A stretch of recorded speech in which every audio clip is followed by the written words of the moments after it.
2.5 लाख से अधिक छात्र छात्राएं हैं और अल्पसंख्यक कल्याण विभाग के 25,000 छात्र छात्राएं आज इस सुविधा का लाभ यहां प्राप्त कर रहे हैं। 17-18 से वित्तीय वर्ष 24-25 तक अनुसूचित जाति जनजाति के 1,23,00,000 छात्र छात्राओं को 13,201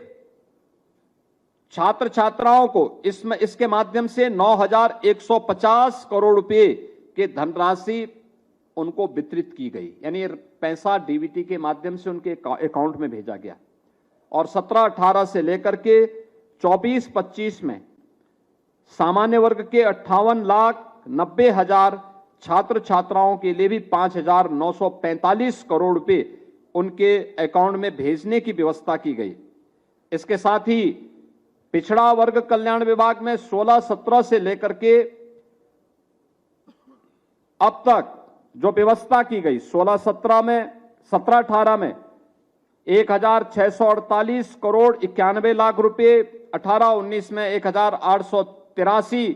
करोड़ 96 लाख रुपए, वर्ष 2019-20 में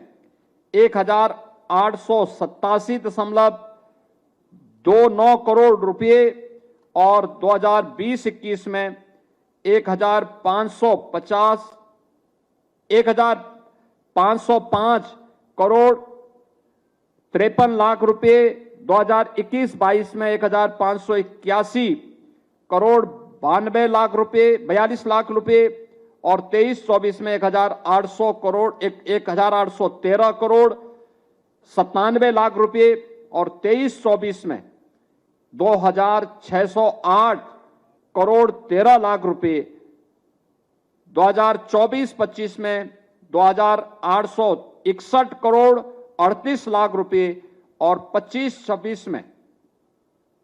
हम 3,124 करोड़ 45 लाख रुपए, यानी 17-18 में हम स्कॉलरशिप देते थे 1,648 करोड़ और आज 25-26 में स्कॉलरशिप दोगुनी हो चुकी है, लगभग यानी 3,124 करोड़ 45 लाख रुपए का वितरण अनुसूचित पिछड़े वर्ग के छात्रों को उपलब्ध करवाने की कार्रवाई की जा रही है। यानी यह बताता है कि सरकार के द्वारा लगातार इस राशि में वृद्धि करते हुए उन छात्रों को इस योजना के साथ जोड़ने का कार्य भी हुआ है और इसके माध्यम से तमाम प्रकार की हम लोगों ने व्यवस्था के साथ उसे जोड़ने का काम किया है, जिसके माध्यम से तकनीक का बेहतर उपयोग करना, आर्टिफिशियल इंटेलिजेंस के माध्यम से वेरिफिकेशन की कार्रवाई को आगे बढ़ाना, डीबीटी के माध्यम से छात्रों के अकाउंट में पैसा सीधे जाए, बीच में कोई भी हस्तक्षेप किसी का न हो, यह व्यवस्था उसके साथ जोड़ने की कार्रवाई की गई है। और परिणाम क्या है कि प्रदेश के अंदर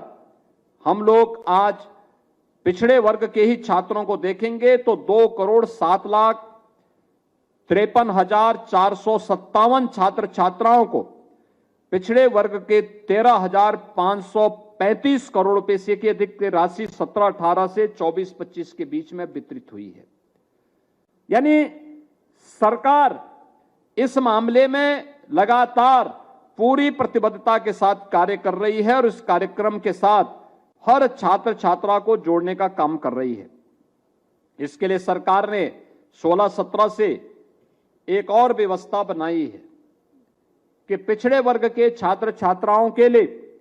कंप्यूटर प्रशिक्षण की व्यवस्था को भी 11 करोड़ से बढ़ाकर के 35 करोड़ रुपए की है। इसी के साथ छात्रावासों के अनुरक्षण के लिए भी धनराशि की व्यवस्था की है और प्रदेश के अंदर अन्य कार्यक्रमों के साथ ही हम लोगों ने अल्पसंख्यक कल्याण से छात्रों के लिए भी उनके छात्रों के लिए भी ये सभी प्रकार की व्यवस्थाएं प्रदेश के अंदर की हैं, जिसके माध्यम से वे सुविधा का लाभ ले सकें, अच्छी पढ़ाई कर सकें। मैं एक बात आप सबसे जरूर कहना चाहूंगा कि बाबा साहब भीमराव अंबेडकर इस बात को लेकर बराबर चिंतित रहते थे। वे कहते थे कि देखिए, जब तक हम पढ़ाई नहीं करेंगे, अच्छी शिक्षा नहीं लेंगे, तब तक किसी भी प्रकार की सरकार का अनुदान हमारा कल्याण नहीं कर सकती। केवल सरकार पर आश्रित रह करके नहीं, सरकार की सुविधाओं का बेहतर उपयोग करते हुए एक स्वस्थ प्रतिस्पर्धा के लिए अपने आप को तैयार करना। आप मुझे बताइए, क्या बाबा साहब भीमराव अंबेडकर को या उन महापुरुषों को जिन्होंने समाज को एक नई दिशा दी, लोग पुरुष सरदार वल्लभ भाई पटेल हों या वे सभी महापुरुष जिन्होंने अपनी मेहनत से, अपनी प्रतिभा से समाज को एक नई दिशा दी, क्या वे किसी के अनुदान पर पड़े बढ़े थे? नहीं, उन्होंने अपनी मेहनत से, अपने पुरुषार्थ से, अपने परिश्रम से आज वे समाज के लिए मार्गदर्शक बने हैं, उसको एक नई दिशा देने का काम किए। परिणाम क्या है? बाबा साहब भीमराव अंबेडकर ने कोटि कोटि वंचितों, दलितों, पिछड़ों और समाज के उस हर तबके के लिए वे एक मार्गदर्शक बने हैं।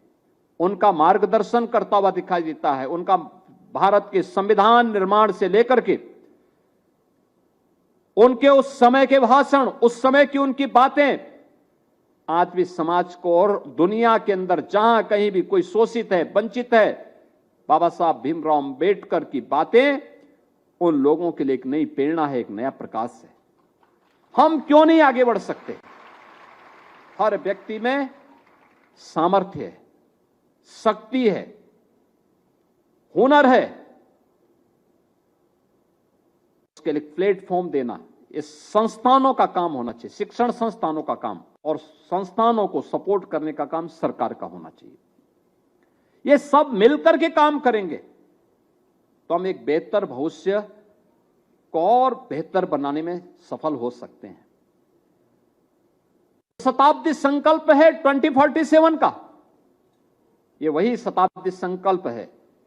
जिसको प्रधानमंत्री जी ने विकसित भारत कहा है। विकसित भारत होगा तब जब हर छात्र छात्रा के जीवन का संकल्प भी विकसित भारत बनेगा। याद रखना, जब विकसित भारत का इस संकल्प चरितार्थ हो रहा होगा तब आपके हाथों में कमान होगी, तब आप व्यवस्था के विभिन्न हिस्से में काम कर रहे होंगे।